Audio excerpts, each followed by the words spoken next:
All right, welcome back to Common Sense Conversations. We are here once again. My name's Eric. And I'm Matt. And we're here with the guest today. This is Jaron Love. We brought Jaron in today for a few different reasons. If you remember from last time, we talked about this episode mentioning that we would present solutions specifically for younger people. Sometimes they might be referred to as millennials. I don't love the different titles because I don't feel like I fit into just one of those, and I hate being pigeonholed.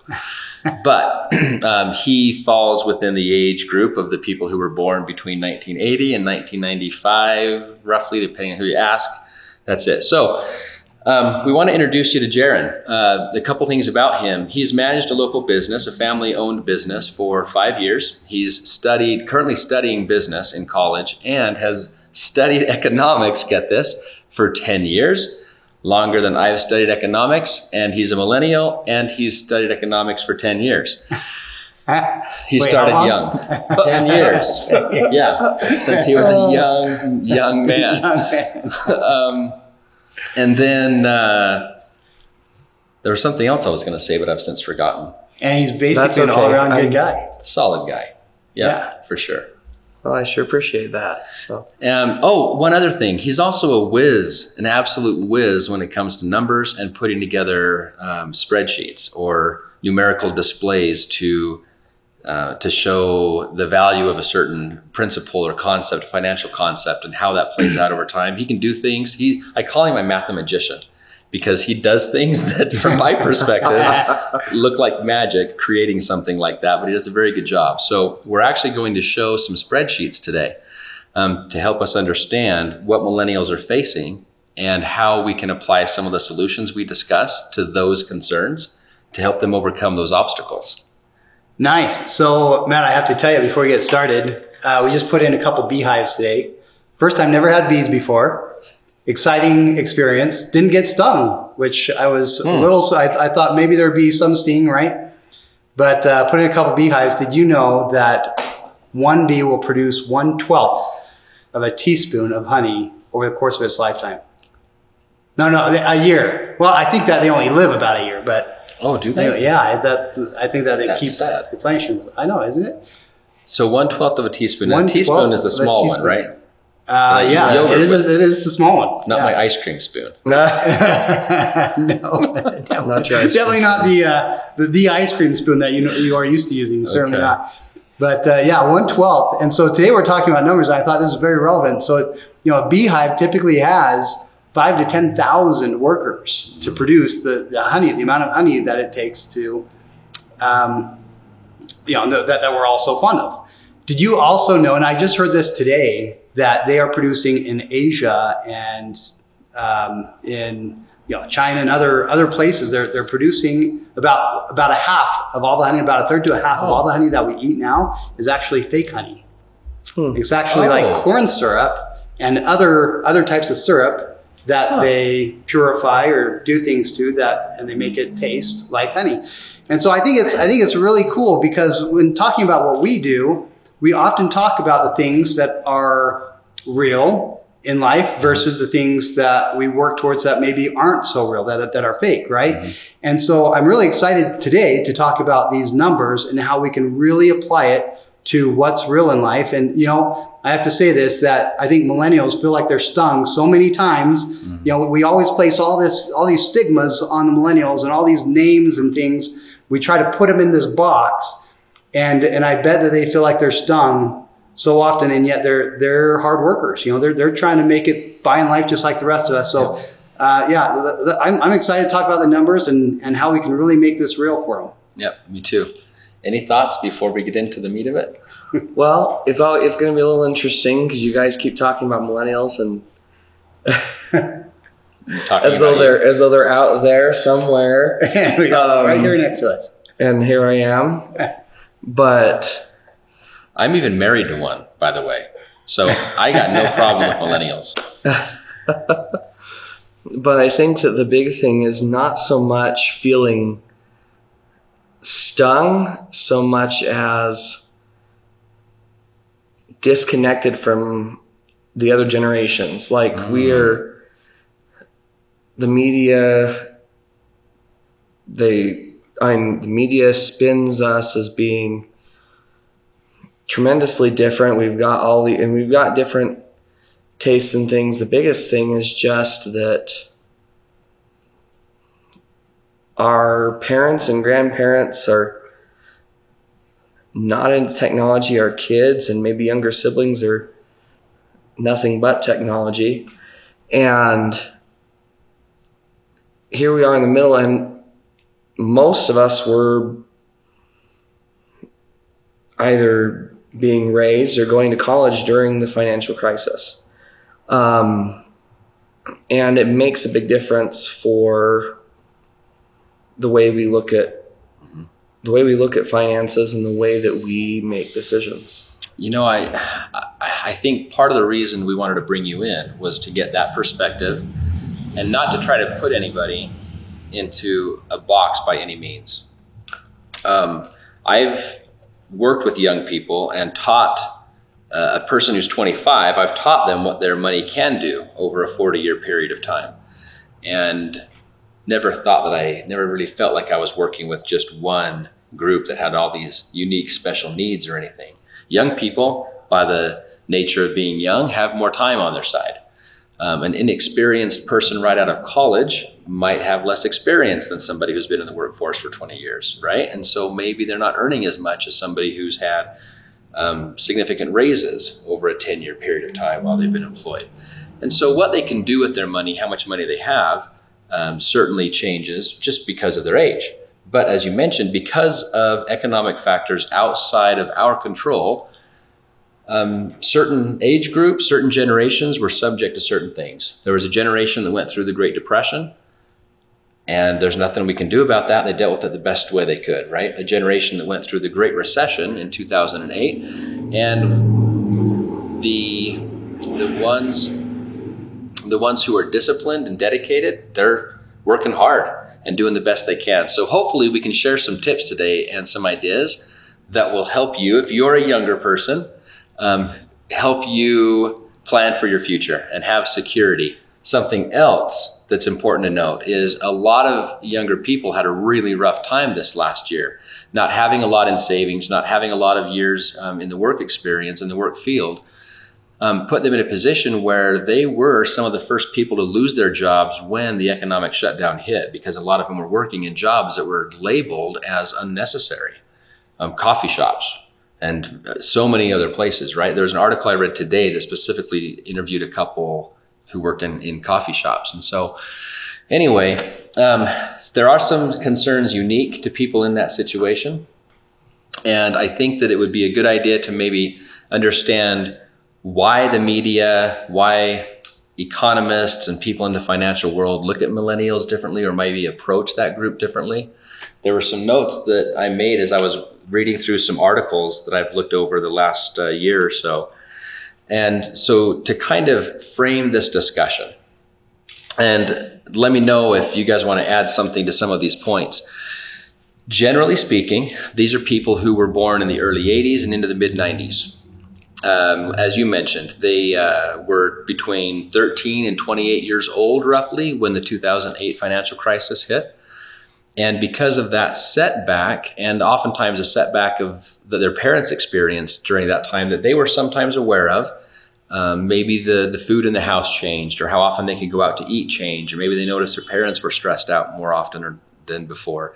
They kind of have a bleaker outlook sometimes on where to put their money, and they just don't feel as confident sometimes putting money into the same place as their parents did. And those who had savings at that time, a lot of them lost the little savings that they had. And then they were met with high unemployment rates, increased cost of living. An interesting point, coming out of that recovery, the increase in wages compared to the increase in the cost of living did not match up to previous experiences as our economy comes out of a recession. So cost of living goes up, but their wages don't necessarily go up. That's a hard thing. Their group recovered slowest of all other generations because of that financial crisis. Rent, home prices, college, those expenses have gone up.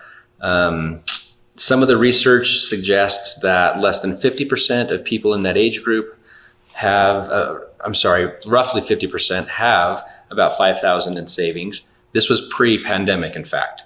The numbers post-pandemic are still being compiled, but we know that it hit people hard.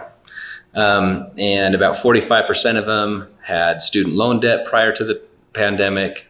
And then also, I think generally, that young group now in the workforce, public education, I think, changed. I think parents taught less financial education. Their parents trusted financial advisors to do the financial work. And so I think that the children of that generation received less common sense financial education as they were growing up. Even something like balancing a bank account, balancing a checkbook, knowing what a check is and writing one out sometimes.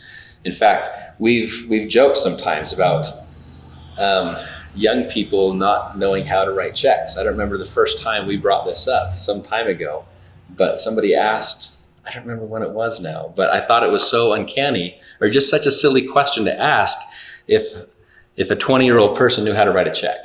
And you mentioned that. Yes. And I thought, what? What do you mean they don't know how to write a check? And we talked a little bit about there's just some of us weren't taught how to write checks. Yeah. Well, go ahead. So along those same lines, I mean, I think, so you talk about us being skeptical. Really, I think in some ways a more realistic point of view, and in some ways a less realistic point of view. Most of us aren't expecting the financial vehicles of the past to take us where we want to go.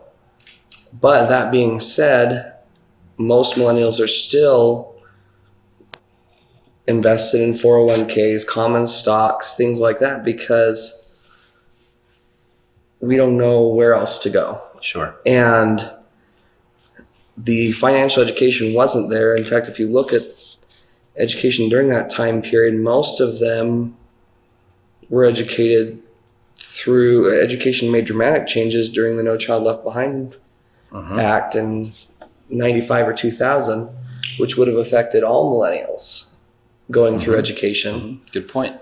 And then future generations are being shaped through Common Core and continuing revisions in the educational system. But a lot of those things, they aren't teaching about finances. They aren't teaching about either the common sense side of financial education or even, and especially, the more complex side of it.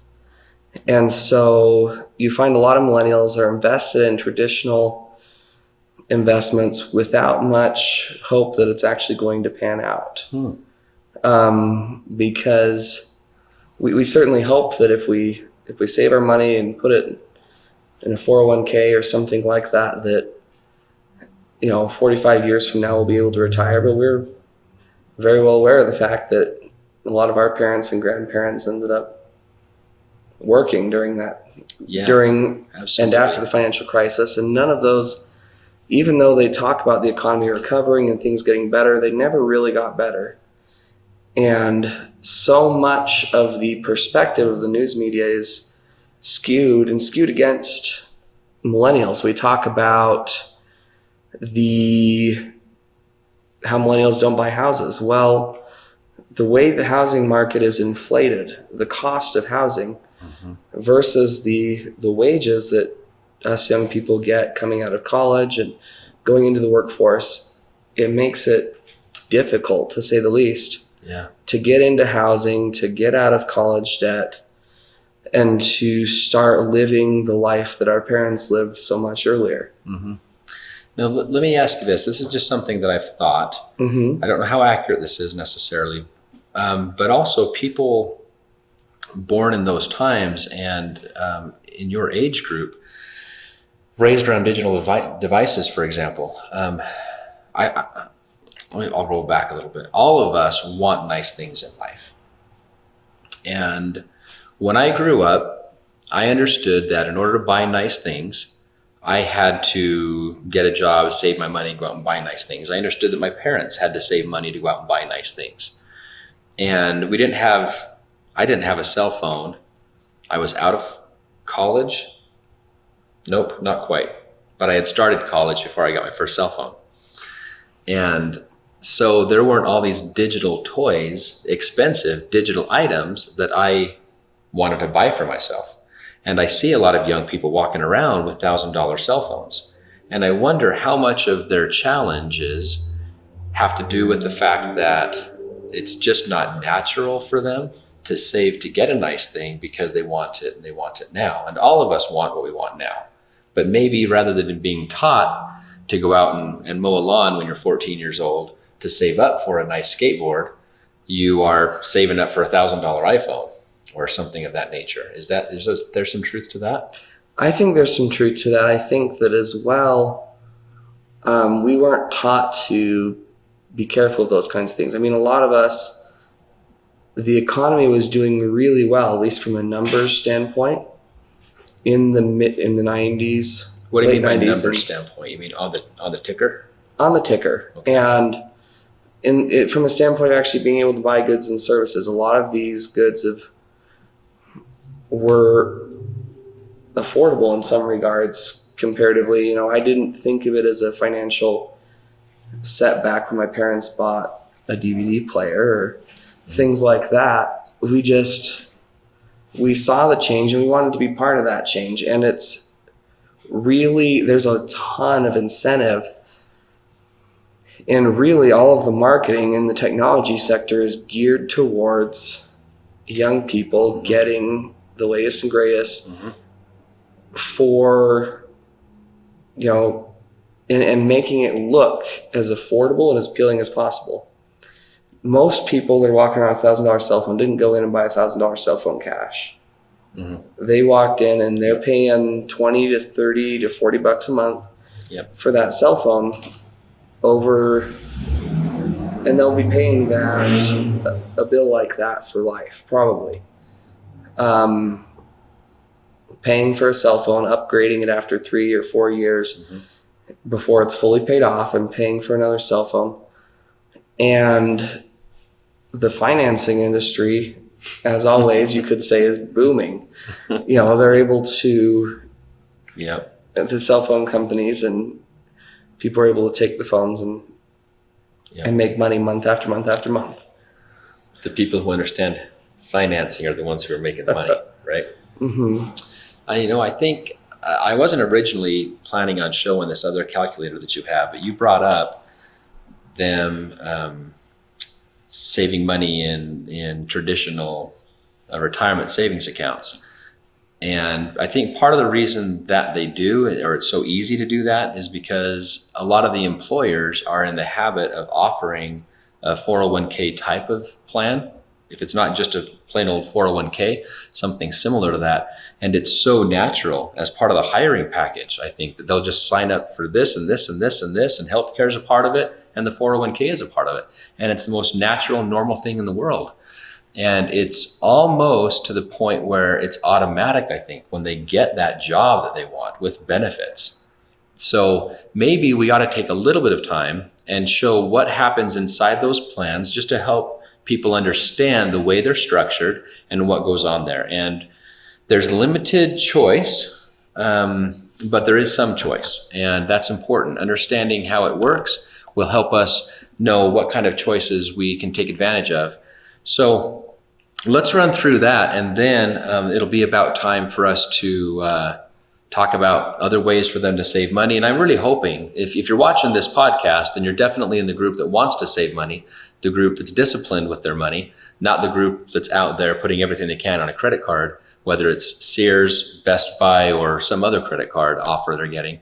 So my hat's off to you first off for that. And with discipline and understanding comes the power to take advantage of numbers that will work for us over time. And that's another reason we brought him in here, so we can show what a 25 or 30 or even 35-year-old is capable of over time. And don't forget, by the way, that age group, your age group, you're going to live longer than I will, probably, than longer on average than my age group will. In fact, there's an article I read, gosh, it's been a year and a half ago, that suggested that the first person who will live to be 125 years old had already been born, mostly because of advanced medicine and advanced diet and whatnot. So anyway, you've got time on your side. That's what I'm getting at. So let's go ahead. Can I jump in here real quick? So I actually was just thinking that I'm actually going to put a little bit of a spin on what you said, in that I've talked to a lot of businesses who many of them have told me that the younger generation actually are not signing up. They'll provide even a match, 2%, 3%, 5% match in some cases for these 401ks. And that a lot of their younger generation are not signing up for these. No, I'm not saying that, obviously a lot of them are, right?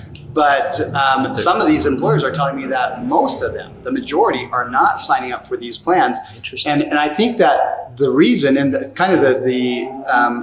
idea that I've gotten over time as I've talked to these business owners, is that part of the reason is that this idea that when they entered the marketplace, that's when the economy hit, when that downside hit. So in their mind, they're thinking, why do I want to put money in this type of plan when I know that this could very possibly be the outcome?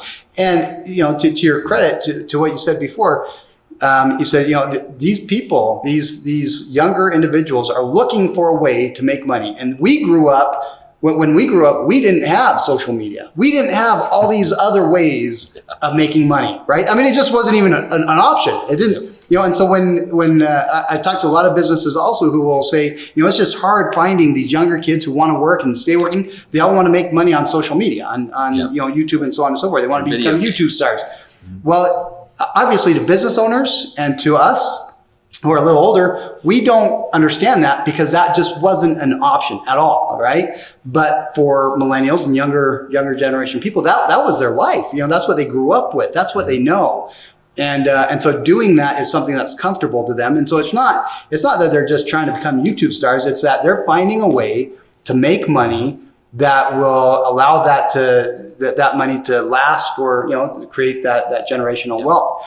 And so that's why I'm saying, so let's go ahead and move on, because I'm excited to learn about, or to talk about how we can really help millennials find the option that maybe isn't what they were expecting.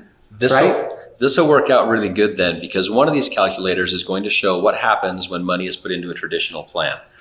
And then the alternative to that is taking greater control of that savings, putting it someplace where you have total access, total control of it, and it's not sitting somewhere in a qualified plan. In fact, one of the common threads this last year on Reddit and other social media sites were these young people trying to look for information on how to take money out of a 401k in order to pay their rent. That was something asked all over the place that hadn't really been asked before by that generation.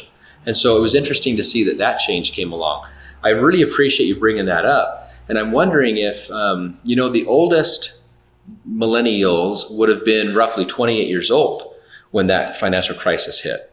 The youngest would have been closer to 13 or so. So these ones got bit hard. They got stung bad, maybe, right? Mm-hmm. With just a little bit in those accounts. Maybe they'd been working for just a few years, maybe 5 years, contributing to a plan and having it tank. That would hurt bad. It would be interesting. And so those of you who are watching, if some of you were in that older group versus that younger group, please comment, let us know, because I'd like to know the opinions and how you were impacted. If you're younger, then I'd like to know what difference it made for a 13-year-old, for example. And if that 13-year-old now, as all these years later, excuse me, if that person's back to being confident about investing in the stock market, that person and their friends, or not. If there's been kind of a mental recovery or a belief that that's something that's a good place to put money or not, that would be interesting to see. And I haven't interviewed a whole lot of people that age. So really glad that you brought that up. And just as a reminder, you've been working with business owners for how long? About almost 7 years. Okay. Yeah. So long enough to ask these questions of a lot of business owners. Yep. Oh, yeah. Okay. Very good. So let's talk realistic numbers. Somebody who's in their mid to late 20s, contributing to a qualified plan. Let's just say that maybe, I don't know, throw an age out. At what point do they get a job where they're able to contribute to a plan? Any guesses? Thoughts? So you're asking, your question is, at what point would they get the average job that would actually provide these benefits, at what time does that start? Yeah, do you think they're 22, 25? I'd guess, early 20s for sure. Okay. Is when probably most of them, if they join smaller companies, obviously I work with a lot of smaller companies who don't provide anything, right? Sure. So they don't have that. And so getting into an IRA is something. And that's where we see a lot of younger generation are experimenting with, like Bitcoin and other alternatives to trying to increase their wealth. But yeah, I would say early 20s is probably depending on the type of industry that they're in, is I think a big deal as well. So let's say 22 years old, and I think you're on the money there. A lot of people who learn to trade, maybe they didn't take the time to go to college, but 22 and they're working in a trade, or maybe they are 22 and maybe it's after college for some. So we're pretty close there probably. What's the next question we've got to ask, Jared? Well, the next question for this calculator is, how much are they contributing to that 401k? Okay. So let's say that, again, for the dedicated group who's watching videos like this one, a couple $100s a month is possible. I know some young couples, more often than not, probably a couple able to contribute $500 a month sometimes. I've even met some super, super dedicated. I think the husband was 28 at the time. His wife would have been a year or two younger. And they were contributing $800 a month, if I remember correctly, to their long-term savings. A vehicle that allowed them to have access to it short-term, but it was designed more for long-term. $833 a month, something like that. So do you think we can put down 500? Is that, or do we need to, well, I don't know. So what 500, do your friends say? I'd say 500. That puts us at 6,000 a year. Okay. So we'll calculate out 6,000 a year. So this graph here shows that assuming they retire at 65, and we'll get to that and edit it in a minute, but okay. They, just let me get rid of this here because I was from my last presentation, but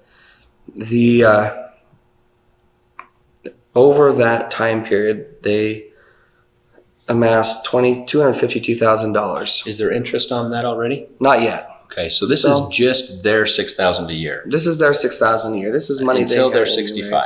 It's as if they had put it in a savings account. Sure. That's it. Yep. Just left it there. Right. Okay, and so it totals how much? $252,000. Okay.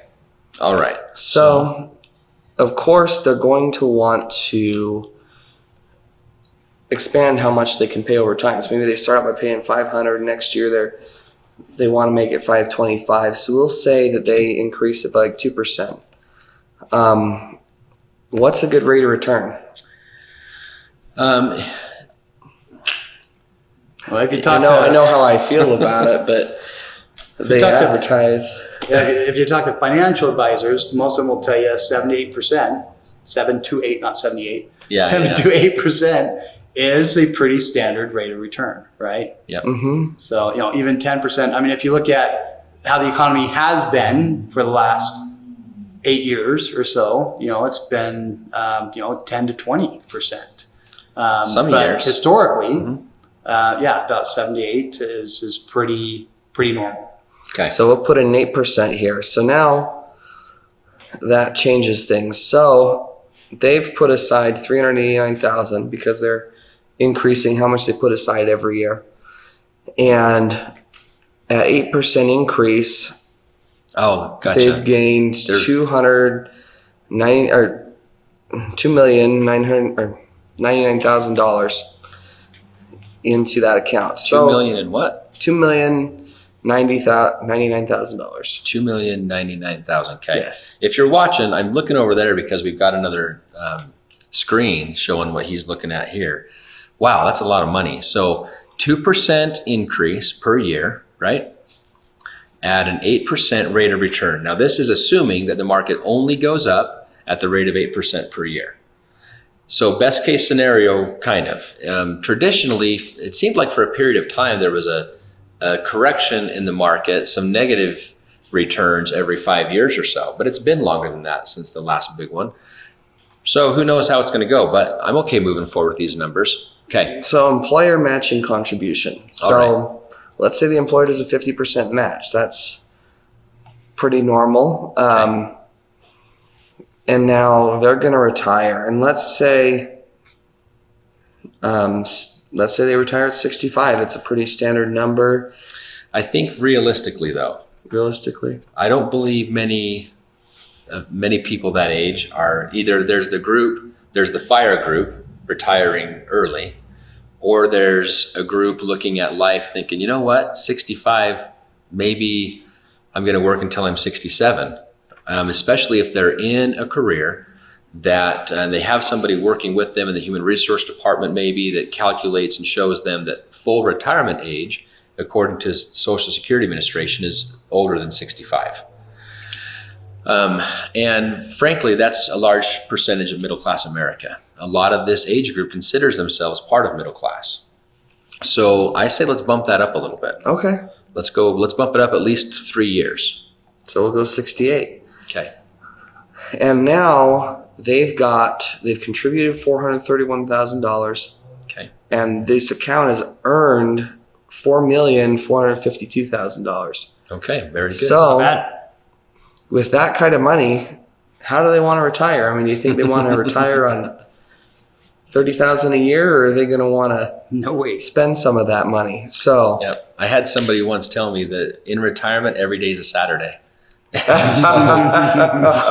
We're not going to cut the money we earn, the money that we spend, cut that in half when every day is a Saturday. And something that we maybe, to make this realistic, should we factor what inflation is going to do? Because we think right now that maybe retiring with $75,000 a year is going to be fine. But 40 years down the road, maybe we need to realize what that's going to do. We could. Well, I was just thinking, I think that you're right on, because I remember when I was younger, I was actually, during the 2008-2009 crisis, I was actually 28 years old. So I was, I was 28 in 2008. So I was right there. And I remember when I was that age, I didn't want to think about where I would be when I was 65. I didn't care so much. I was like, okay, yeah, people want me. I actually was one of those that did contribute to my 401k for a while, and then I left and started my own business and things like that, and things changed. But I did not think about, and I think that this was the case with a lot of people. I talked to a lot of people during that time, and I think that a lot of younger generation people don't think about the 65. They think about 10 years away, right? Sure. And, where am I going to be 10 years from now? Because I want to be making a lot of money 10 years. I don't want to be making a lot of money when I'm 65. I want to be making money when I'm 35, right? Or something like that. Mm-hmm. And so so I think that where we're moving with this is showing people not just about how much, we're starting off talking about, okay, when you're 65, this is the possibility. Mm-hmm. But what about when you're 35? What about when you're 40? What kind of money can you use at that point mm-hmm. to really create the wealth that you want to live on, throughout your life? Sure. Right? Yeah. If for a lot of these people that the annual contribution increase, that could be a lot more than 2%, especially for that group that's really dedicated to get after it. Mm-hmm.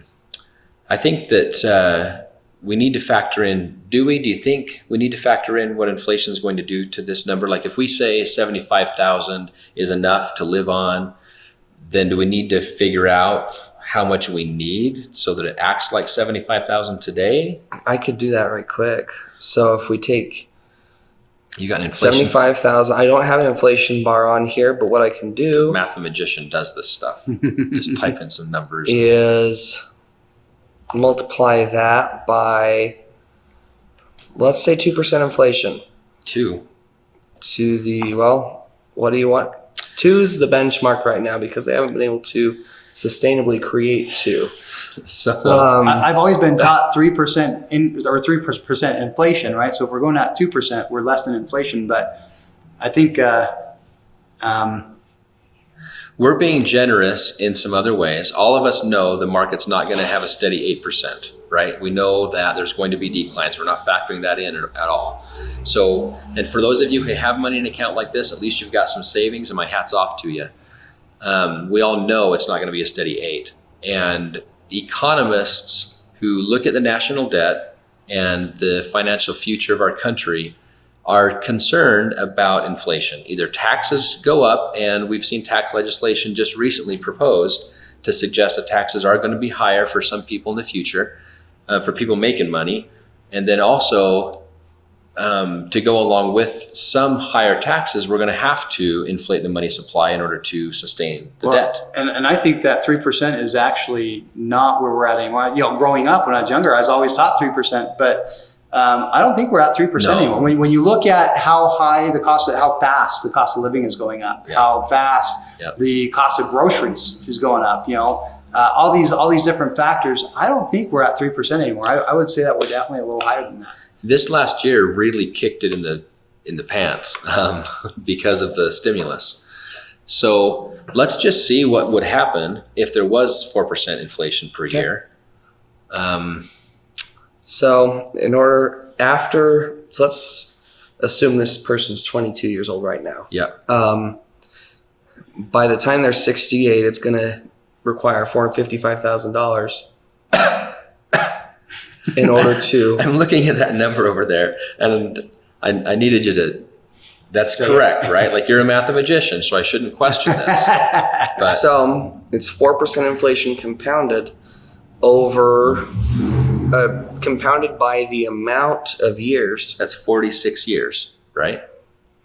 68 divided by minus 22, so yes, 46 years. $455,000 It's going to be the equivalent of 75,000. Yes. That is so scary. I want to change that back to 3. Yes or no? What would it do? Going Let's once, going twice. What would it do if it changed to 3? Just to Let's take a see. look. Wow. That dropped it down quite a bit. 292,000. 292. That was oh a my gosh. big. Holy cow, I didn't expect it to equal 455 at what I consider, I expect inflation to maybe get close to 4%.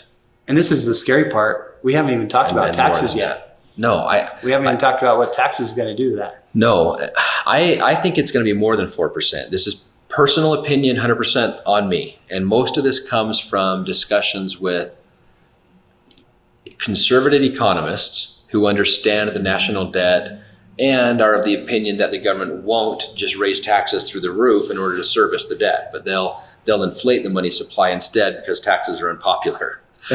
So they figured that with a 10% rate of inflation, we could actually service the debt, just back of the envelope kind of calculations, that we could service the debt if we inflated the money supply by 10% on an annual basis. Then all that national debt doesn't matter. 10% inflation rate. Well, and that's for the kind of behaviors, the kind of things that are trying to be passed right now can cause that. I need can to cause double check 10%. this. Please do. Not because I don't trust my numbers, but because And this is compound. Every single number you've done for me. This is as much for you guys as it is for me. So 2021, and then going forward, how many years we said? 46. Okay. So 2067. Mm-hmm. At 4%. Okay, and then I need to say 75. Let's see if I'm doing this right. Well, my screen's not wide enough to show. When you There's that look calculator using. When you look at what 46 years ago, if we were to ask our parents how much things cost 46 years ago, right, and we say, "Oh man, you paid that for gas, or you paid that for bar of candy or whatever." So let's look way different than it was back then. So to them, probably the 400,000 is probably not. I mean, they're looking back and they're saying, "Well, this is what happened for us." So Possibly. Let's look 46 years ago. So 46 years ago, we'd be talking, so 45 would be 2020. So we're talking 1975. Now, what did housing cost in 1975? What did food cost? It wasn't expensive. No, it wasn't the same difference between 75 and 455,000. We should ask our cameraman. But we're also looking at a historical interest rate of maybe 3%, maybe only 2% over the last 40 years. I'm sure that Google will tell me if I ask. But good heavens. And the cost of items doesn't actually reflect inflation. When we talk about inflation, we're talking about inflating the money supply, not just the cost of items, the cost of goods and services. So we could look at a loaf of bread, a gallon of gas, or anything of that nature. And some things cost tremendously more, like education. Other things cost so much less, like this. I paid $1,400 for mine, something for that TV that display is on. At one point, a TV like that, when flat screens first came out, they might have been $500, $600, I don't know, $700 or something. I don't know. We didn't have one. But now you go down to Walmart and you buy one for $150 and it's got all this technology in it, right? So some things cost less. The cost of oil and gasoline is controlled by many things other than printing money and money supply. There's so much involved in the market there. But a lot of other things are just normal, everyday, just the cost of living, the cost of rent and power and living from month to month, a lot of those normal things. So that's a huge increase in the money supply. That's what I consider inflation. Matt, Yep. I had it right the first time. Oh, good. I typed it in the wrong stinking calculator. Okay. Now I got to go in and fix my calculation. He eventually figures it out. But I'm actually a little frustrated because I was right. Because I had it right and then I messed it up. I've got family in Alaska, to follow up on that point. And I've known for a long time that a gallon of milk costs more in Alaska. And that has to do with the cost of shipping. And so some things are controlled because of supply and demand. And I'm sure there's some remote town where the gasoline is more expensive because there's a demand and the supply is low.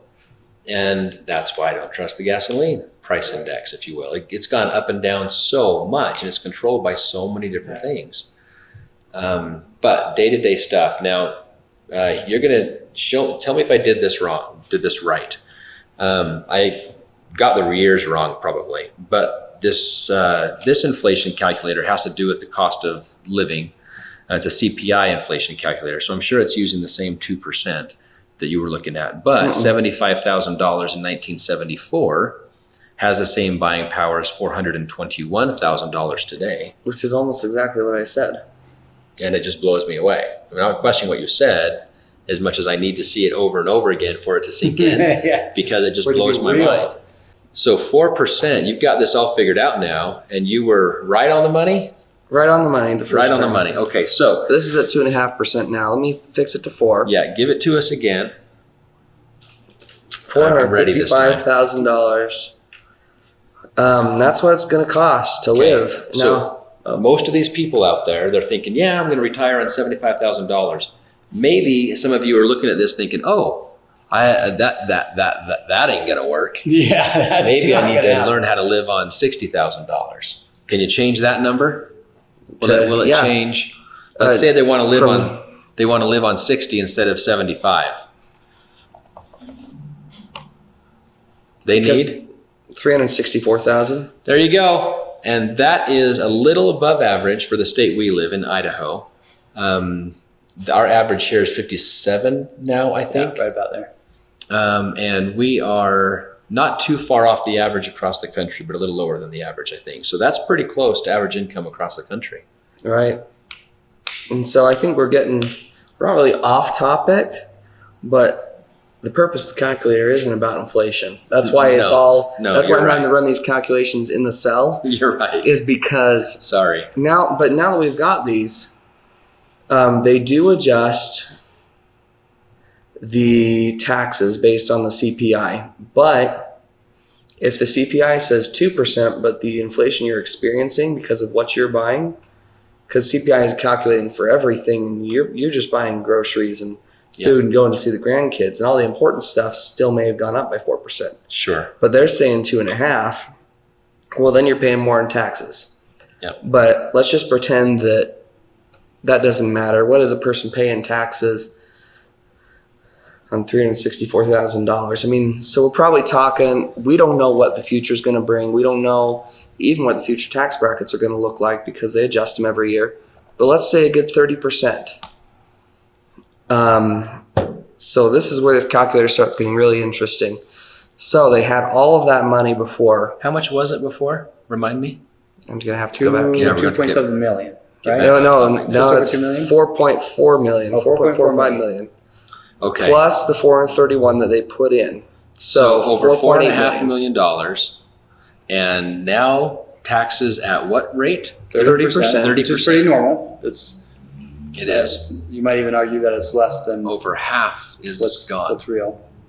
So over half of the money that you spend in retirement goes to the tax man because you're taking it out at these large chunks. Somebody's getting rich. So then if you were to take and live off of what's left for the next 30 years of your life? Well, right? it gets better, but yeah, no kidding. You're going to be living, and if your retirement income of $60,000 is going to be $360,000, then all of a sudden, you've got 10 years of life left in actual living. You're going to be expenses. 20 years. And this is the group expected to live longer than any previous generation. Yeah, I know. There's a lot of good there, but so now we're going to talk about fees. Now, they have all different kinds of fees out there for managed funds, 401ks and so forth.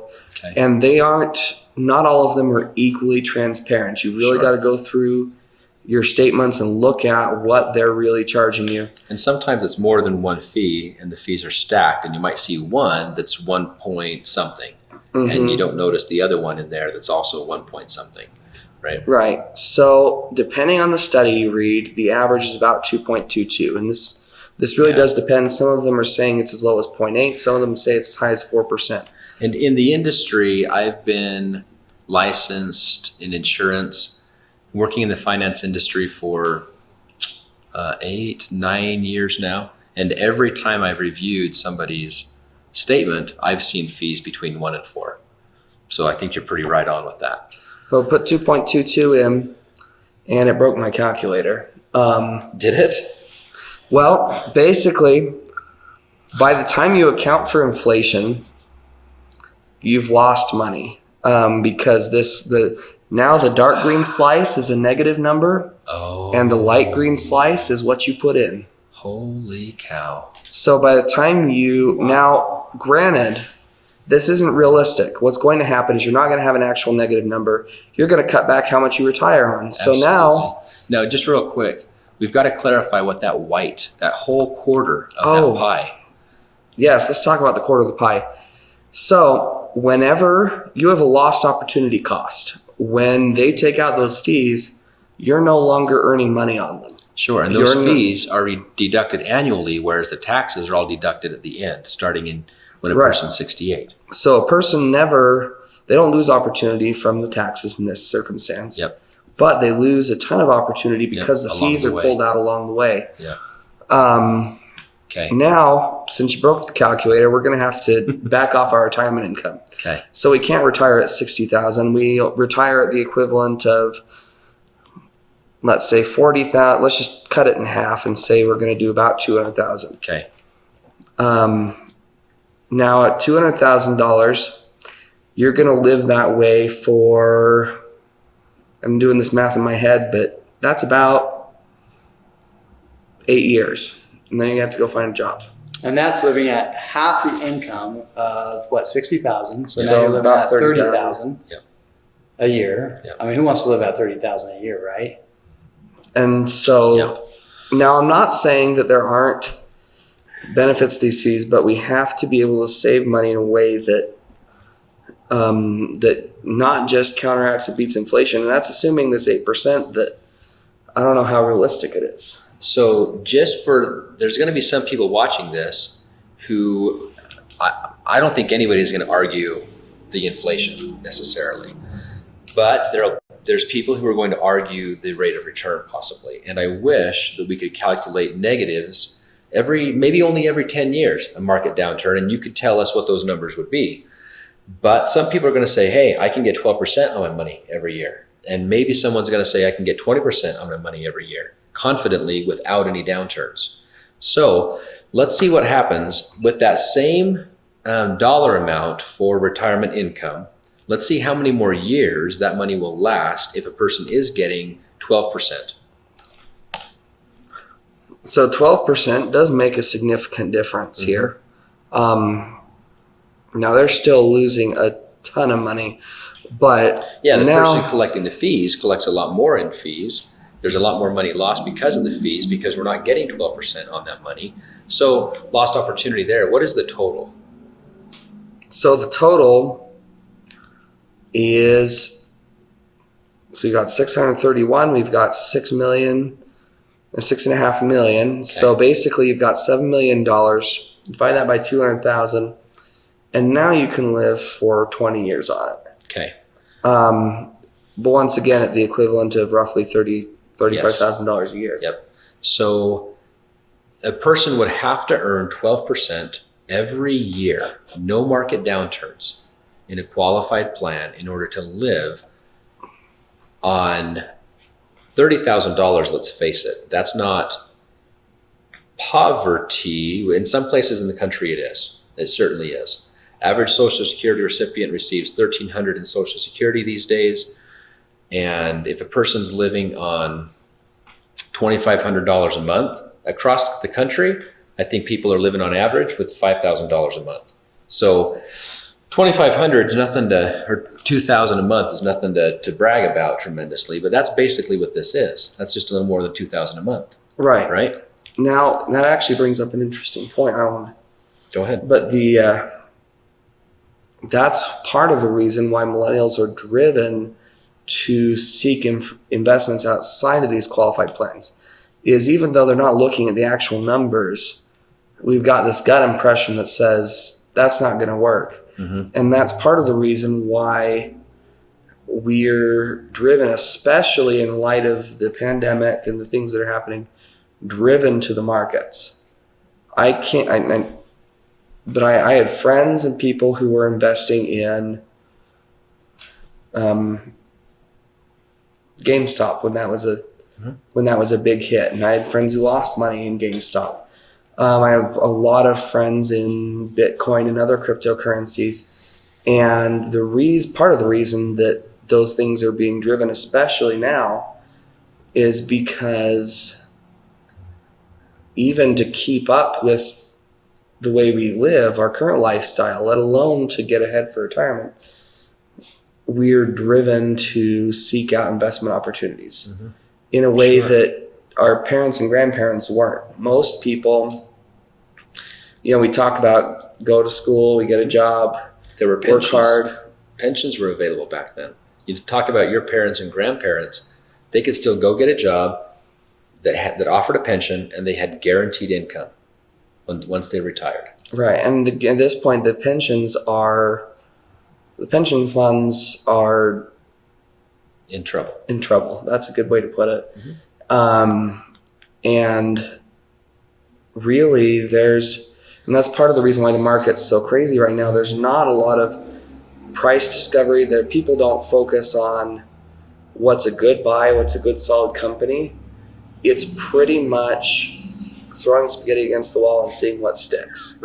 We're just throwing money out there. We're hoping that we can get a better rate of return than average so that we can live the way we want to live. Some of us really have aspirational dreams and we want to retire early or do something else for a living instead of working for a job, especially if working for a job is just going to get us right here at $30,000 a year for 20 years. Yeah. Okay, so to regroup just a little bit, some of these numbers blew me away, I'll be honest. I've known in my gut, like you said, that this is kind of how things are going to pan out. But without having the calculator and looking around online enough to find the right one. Anyway, it just surprised the heck out of me. So a huge part of what we do and how we help people is to put money someplace that is not subject to fees, not subject to future taxes, and just as importantly, I believe, someplace where we have access and control of those funds. So the money that we contribute, we can get a hold of. Because something that this calculator is not showing is how in the world does that person contributing that much money into that account, how in the world do they pay for a car? How do they pay for a down payment on a house or the whole house itself? You're trying to throw life into it. I see. Yeah. Yeah. This is like the perfect scenario, right? Now you're trying to include life. Yeah. So if we don't, if we're contributing money here and we don't have access to it, like the person on that Reddit thread talking about how do I get money out of the 401k to pay rent during the pandemic, a lot of people wonder, how do I get money to go and buy a car? Or how do I get money to replace the furnace when it breaks, or replace the transmission when it breaks, or the roof, or to invest in a piece of property that's being developed? How do I get $20,000 out of this in order to make that happen? And we're such a huge proponent of having your money someplace where you can get access to it. So if we run, we did some calculations before, and some of this is really easy. Y'all can follow along. If a person was to buy a $10,000 car every 4 or 5 years over a 40 or 50 year time period, easily they're going to pay over $100,000 if they paid cash for that car, right? The numbers we went through, I think a car every 4 years for 44, $116,000, but the car also was $10,500 anyway. $100,000 out in cars. If we finance it through banks, instead of $116,000, it was $138,000. And that's $138,000 that was paid out because the person couldn't get their hands on their own money. $138,000 because we finance cars and things of that nature. So if we can bring some money back into our control and have cash so we can go and buy automobiles, transmissions, roofs, or investment opportunities, and then pay ourselves back, that's the whole goal. That's a huge part of what we teach, right? To become our own banker and to finance our lives in such a way. So, man alive, if you've got some money sitting here, again, my hat's off to you, because at least you're saving. If you want to talk about other places to put money where it's not going to turn out like that, then we can have that conversation. So I think maybe the next time we get together, we should look at a really specific example of what we're proposing as far as an alternative, right? That's what gets me excited is, we look at all these numbers and we spend a lot of time talking about the villain in the story, sure, right? About the problem with the financial situation as it stands today. Mm-hmm. And very few people know that there is a hero, that there are options, yep, that can take you outside of the system and create this guaranteed rate of return. All these things that millennials and that people in general are looking for. And so I think we really need to, next time around, we really need to focus on. I think we do. I'm going to throw out a little bit of a teaser. If somebody had been contributing someplace else, after a few years, they could have bought their own $10,000 car, not gone to the bank. And for a person who's early 20s, they ought to be able to save for a few years before buying a car. That's just a good, solid principle anyway. Too many people in the early 20s are paying $200 to $400 for a car payment that's frankly a much nicer car than they need at that point in time. Personal beliefs, drive a hoopty for a while, save some money. We all did it, right? I mean, a lot of us did it anyway. But we still are. My first car at the time was 25 years old, I remember, because when I owned it and drove it, it became eligible to be a classic because it hit that 25-year mark. Easy to work on, easy to repair, solid running machine. And I bragged about it. I loved it. Most of my friends in high school loved their cars, even if it was a hoopty. Okay? Anyway, so 40 years down the road, a person could easily have money saved up, $200,000, $300,000 Actually, I forgot to add that they'll be adding money over time. That's right. Let me add something to this then. To get close to mirroring those contributions, a person could manage $500,000 of their own money that would have grown over time. And that money, from starting out at $10,000 and being able to finance your own car your own way and pay yourself back and keep that interest you would have lost to the bank, that money will grow to $500,000 that person controls, and it's not subject to taxes down the road. So going along with everything else, other places we can save money, this is such a wonderful place to save money in order to fund investments, to fund expenses, emergencies, and other opportunities. It is not an investment. But we get so caught up in investments that we forget there's a better way, a different way to finance our lives, and we end up paying so much in interest. And we didn't get into that today, but when people pay 20% of their after-tax dollars into the interest machine, the banking machine, that's so much money that is lost over their lifetime. And we can get that back. So we are really close to the end of our time. I guess the cameraman's got enough time to turn this into a good podcast episode. And I was just blown away with some of those numbers, absolutely floored with some of that. So next time, we're going to talk about recapturing interest. You've got that calculator prepped and ready. And we'll have to go through that one. And wow. What it'll look like if we can keep more of that money for ourselves, right? Holy cow, I'm just still floored by that number. And it was just 2 days ago, talking to an economist and asking him what his thoughts were on this. And that's where we did that back of the envelope calculation, if you will, figuring that, hey, maybe the national debt's not a problem if we have 10% inflation and can service that because we inflate the money supply. And 10%. Anyway. We have a lot to cover. Yeah. Well, once again, this is Common Sense Conversations. We're excited to talk next time about, to bring it all together and about how this all makes sense. So yeah, thanks for joining us. Thanks for coming. This was fun. Yeah. Cheers.